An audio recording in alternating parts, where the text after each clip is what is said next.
Well, the scale of opportunity is coming from the growth, from the past growth, but also the projected growth, which both in the range of 6-7%, and that basically is because of the number of new builds and the order books with the shipyards. And we have heard and we know that from the news press that the shipyards, the order books are full. They cannot take any more orders.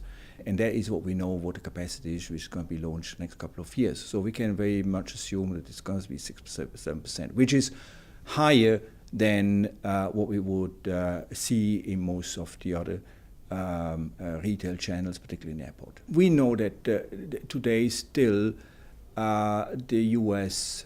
Passenger, US guest is the predominant factor in the cruise retail or the cruise industry. However, we see as more ships are being deployed in Asia that we see more Asian passengers on ships, particularly from China, but also the industry is eyeing at the Indian passengers.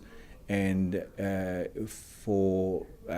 probably you have read it in the news press as well that just recently Dubai has announced that they're going to build a new cruise terminal, a relatively large cruise terminal. It's quite a major investment for them, and developing that as a major home port or the port of call for ships. And that is what I think the cruise business, the cruise industry is going to go for, is to open up new destinations and attract new guests on board, and try to diminish the dependence from the North American passengers, as still is the dominant passenger group today. It's the difference between the airport and the airport passenger and the cruise guest. A cruise is a vacation. It's a destination in itself, and it's important that and a cruise ship basically is a hotel. So the hotel hosts guests, not passengers. So that's the first point. But where are the differences? I think the differences clearly come from the dwell time.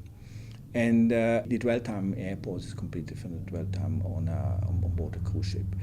And we have just a couple of minutes to convert a passenger at an airport and make him buy something. And as you know, one of the problematic issues on airports is the airports become bigger and bigger, and the security measures get more stringent as we go forward. That eats all into the dwell time. And the dwell time, the gross dwell time is about 2 hours. Now, people get 2 hours before the flight departs, get to the airport. And this is very much international standard. Now, if you have the airports getting bigger and bigger, so the distance which you have to bridge from when you enter the airport to where the boarding gate is become longer and longer, then your commute is long, and it eats more time into the whole experience. So we have difficulties going forward with the dwell time at airports, and that is different on board cruise ships. Not just minutes of dwell time. You have hours, you have days, and you have many more opportunities to make an impression and to convert a guest into buyer.